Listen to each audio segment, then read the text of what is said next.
2 years old, and if there's one word people have always used to describe me, it's steady. The kind of woman who shows up, puts in the work, and builds something lasting. For years, I thought that was exactly what I was doing with Brian. We met back in college. He was struggling through his architecture program, and I was knee deep in my MBA. Brian wasn't the loudest guy in the room, but he had this spark this way of sketching ideas on napkins, dreaming up wild concepts no one else would dare. I loved that about him. His imagination, his laughter, the way he made me feel like life could be bigger than the routine I'd grown up with. But if I'm honest, maybe I was never part of that spark, just the calm backdrop that made it possible. From the start, I was the one making sacrifices. When Brian lost his part time job after graduation, I picked up extra shifts at my entry level position in marketing, paying the bulk of our rent in that cramped city apartment. I'd come home bone tired, but I'd still make us dinner or stay up helping him polish his portfolio. He'd curl up beside me, murmur, "You're my rock," and I believed him. I lived for it. When Brian finally landed a steady job at a design firm 2 years ago, I thought things would balance out. But instead, the opposite happened. Around that same time, I turned down a promotion that would have required me to relocate. Brian begged me not to uproot us. "We need stability, Sylvia. Don't ruin what we've built." So I stayed. I lengthened my commute, worked harder, saved for a down payment on a house someday. I thought we were building a life. But then things shifted. Slowly at first, so subtle I almost missed it. Brian started pulling away, always on his phone, laughing at messages I wasn't part of, comparing me to the adventurous women he followed on social media. "Look at her," he'd say, showing me a picture of some influencer hiking in Iceland or skydiving in Bali. That's living, not just spreadsheets and grocery runs. It stung, but I brushed it off. Maybe he was stressed. Maybe I was overthinking it. But the cracks widened. He started posting vague stories, online memes about trading up from boring routines, or quotes about needing more spark. Friends messaged me privately asking if we were okay. I defended him every time. He's just venting. He's creative like that. Meanwhile, I was shrinking. Dates I planned were brushed aside with excuses. Nights we were supposed to spend together ended with him bailing last minute for work drinks that lasted until morning. I'd sit by the window, staring at the streetlight shadows, telling myself not to text again, not to sound needy. When I'd ask about it the next day, he'd pull me into a half-hearted hug. Whisper, "You're overthinking again, Sylvia." And just like that, my doubts became the problem. The final straw came one night after I opened up about feeling stuck in my job. I just wanted him to listen, maybe reassure me the way I'd always done for him. Instead, he looked me dead in the eye and said, "Maybe if you took more risks, you'd feel alive too." His words cut deeper than he knew, because I had taken risks for him, quiet ones, the kind you don't post on Instagram, the kind that cost you sleep and chances and pieces of yourself. But he didn't see that, and for the first time I wondered if he ever had. The conference was only supposed to be 3 days, some dull team building event in a nearby city. Honestly, I didn't even want to go, but Brian encouraged me. "It'll be good for your career, Sylvia. Go network. I'll hold down the fort." He kissed me on the cheek as I left casual, almost relieved. I tried not to notice. 2 days in, I couldn't stand it anymore. The workshops were bland, the hotel bed too cold. So I decided to cut it short and come home early. I stopped by his favorite takeout spot, picked up dinner, even grabbed a bunch of lilies, his favorite flowers. I remember smiling the whole drive back, imagining his surprised face. For the first time in months, I felt hopeful. But when I unlocked the door, the scene inside knocked the air out of me. The apartment was chaos. Boxes everywhere, clothes draped across the couch, 2 suitcases parked by the coffee table. At first, I thought Brian was packing until I heard laughter from the kitchen. I froze. Brian was there unpacking groceries with a woman I'd never seen before. She was tall, all tousled hair, and effortless charm, standing close enough that their arms brushed.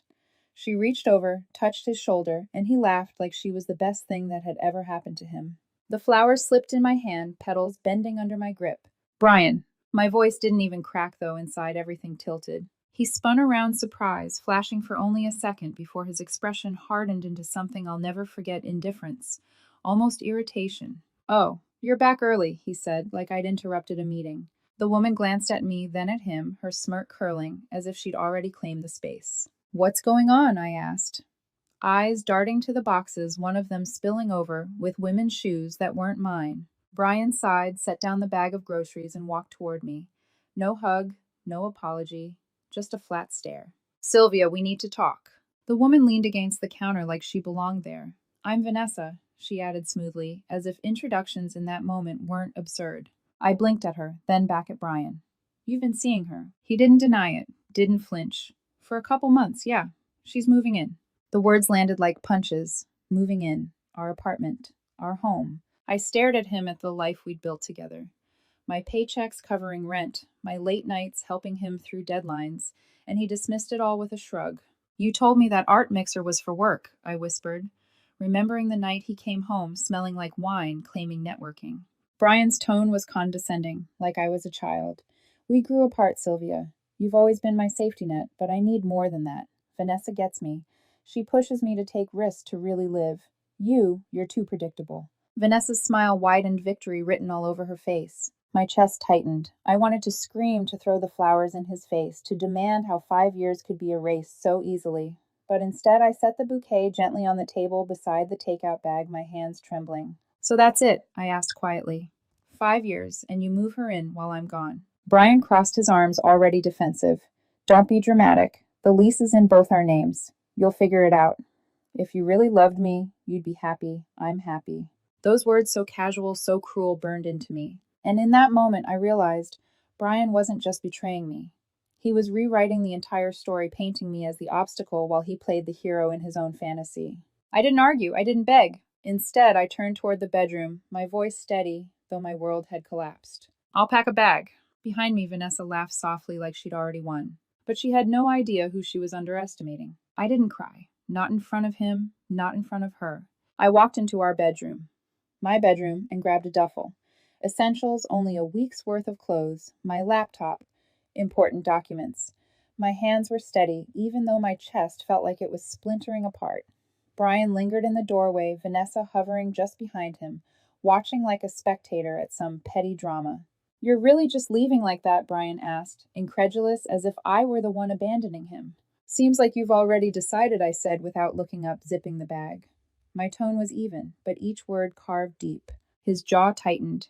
He wanted me to fight, to beg, to validate his narrative. I refused to give him the satisfaction. I slung the bag over my shoulder and walked past them. Vanessa smirked, her perfume sharp in the air. Brian called after me. Text me about splitting rent later. I didn't answer. Instead, I pulled out my phone and called Mr. Delgado, our landlord. He'd always liked me, trusted me because I was the one who made sure rent was on time, repairs were requested, bills handled. Brian barely knew his number. Mr. Delgado. It's Sylvia from 4B. I said, voice calm, though my pulse thundered. Yes, there's been a situation. I need the locks changed, effective immediately. Only my access from now on. There was a pause on the line, then his gruff reply. You're the primary tenant, Sylvia. If that's what you want, I'll send a locksmith tonight. Thank you. An hour later, I sat in my car outside the building duffel at my feet, watching through the windshield. Right on cue, Brian and Vanessa strolled out laughing, headed to dinner or drinks, living like they hadn't just burned my life down. The locksmith's van pulled up minutes later. I met him at the door, explained in clipped words.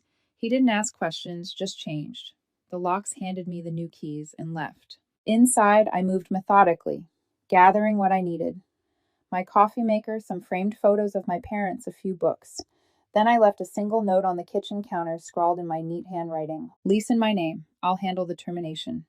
Find somewhere else. No anger, no begging, just facts. Then I walked out, shut the door behind me, and didn't look back. I drove across town to Mark's place. He was an old college friend, one of the few constants in my life.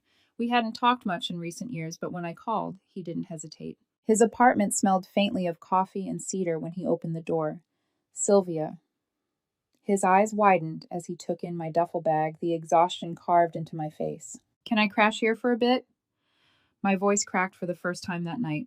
Of course, he said, without hesitation, stepping aside. Stay as long as you need. No pity, no interrogation, just quiet acceptance. He handed me a beer, showed me to the spare room, and left me alone. I sat on the bed, the silence pressing in. For the first time all day, I let myself breathe. Let the betrayal sink in. The flowers still wilting on the kitchen table back home. The sound of Vanessa's laughter echoing in my head. It wasn't just about Brian cheating. It was the way he discarded me, like I was a stepping stone he'd outgrown. like my sacrifices were debts he no longer wanted to acknowledge.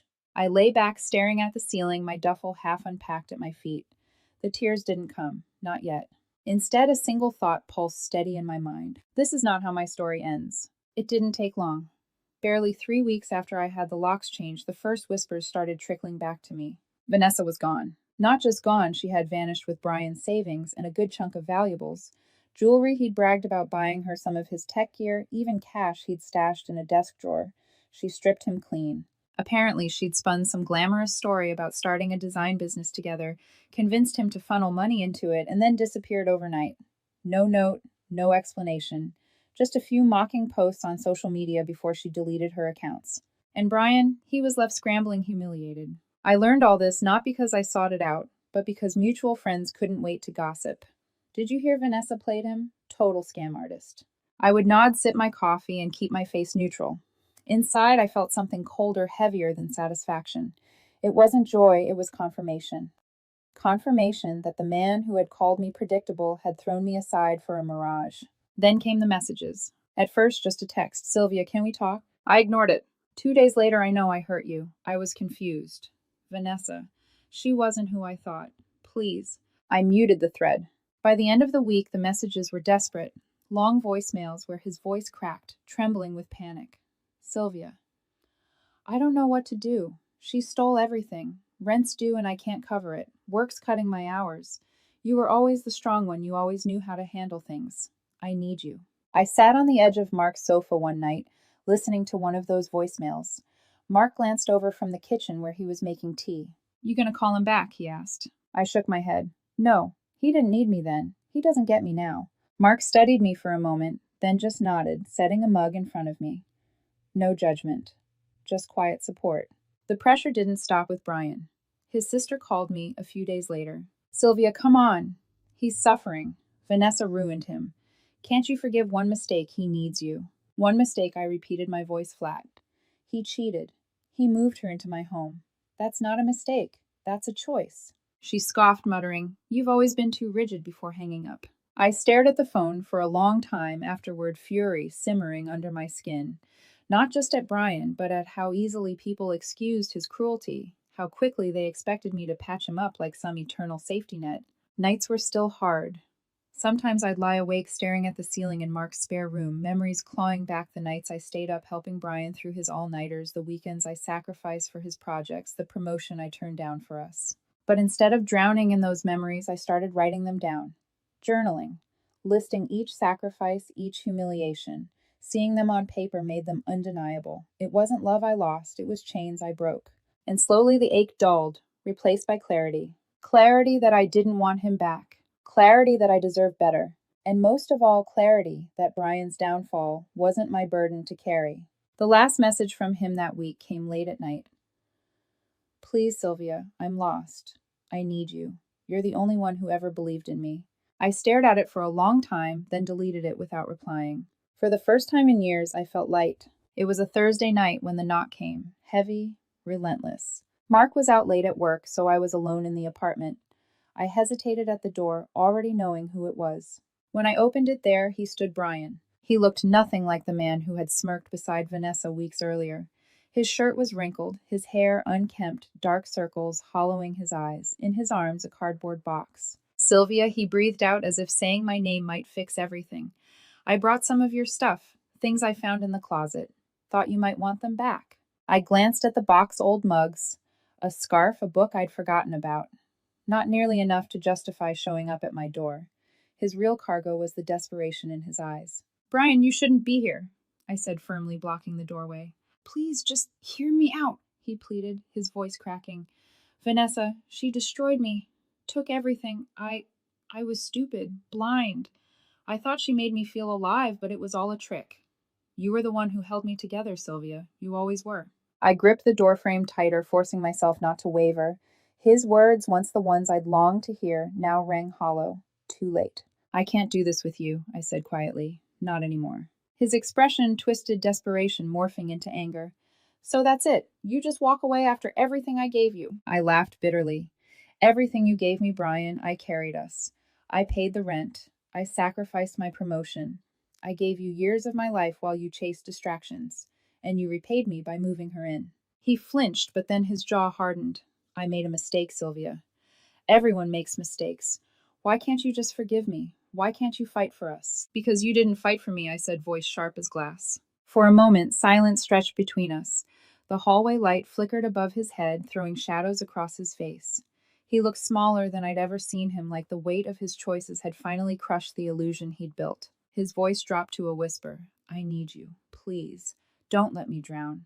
I steadied my breathing, my heart pounding, but my resolve unshaken. "You're not mine to save anymore." Something broke in his expression then. Desperation snapping into bitterness. "Fine," he spat, shoving the box against the doorframe so hard the mugs clinked. "Be cold. When I'm back on my feet, you'll regret this. You'll see what you lost." I met his glare evenly. "I already know what I lost, Brian, and I'm grateful for it." I closed the door before he could answer. Leaning against it, I exhaled, my whole body trembling. For a second, tears stung my eyes, but they didn't fall. Instead, a strange calm spread through me. On the other side of the door, his footsteps receded, heavy and angry. I whispered to the empty room, more to myself than to him. "Not anymore." 2 months later, life looked different. I had settled into my own rhythm at Mark's place. What began as a temporary crash on his couch had shifted into something steadier, warmer. Mark never pushed, never pried, just made space for me to breathe, to rebuild.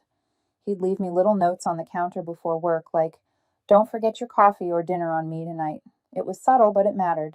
When our mutual friend Lily invited me to her birthday party, a rooftop bar downtown, I almost declined. Part of me didn't want to risk running into Brian, but another part, stronger now, whispered, "Why should you hide?" So I went. The night air was cool, the skyline glittering all around us. Laughter and music hummed under strings of fairy lights. For the first time in a long time, I felt light again. Glass of wine in hand, Mark by my side. And then I saw him. Brian. He stood near the bar, thinner than before, posture slumped. His smile looked forced, his clothes ill-fitting, as though he'd stopped caring. When our eyes met across the crowd, something flickered shock, then determination. He pushed through people until he was right in front of me. "Sylvia," he said urgently, his voice low but strained. "Please, just 5 minutes, we need to talk." I glanced at Mark, who stayed close but silent, letting me decide. I turned back to Brian. "Say what you need to, right here." The music seemed to dull the people around us, suddenly aware of the tension. Brian's hands trembled as he spoke. "I've lost everything." He confessed, voice breaking. "Vanessa ruined me. I'm behind on rent. I got written up at work. My own friends won't answer my calls. I see it now. What I threw away. You were the best thing that ever happened to me, Sylvia. I was blind. Please, give me another chance. I'll do anything." His words hung heavy in the air. Once they would have shattered me. Now they only rang hollow. I took a slow sip of my wine before setting the glass down on the bar. Then I met his eyes, steady and calm. "You're not my regret, Brian," I said. My voice was clear enough for those nearby to hear. "You're my lesson." The words struck him harder than any scream could.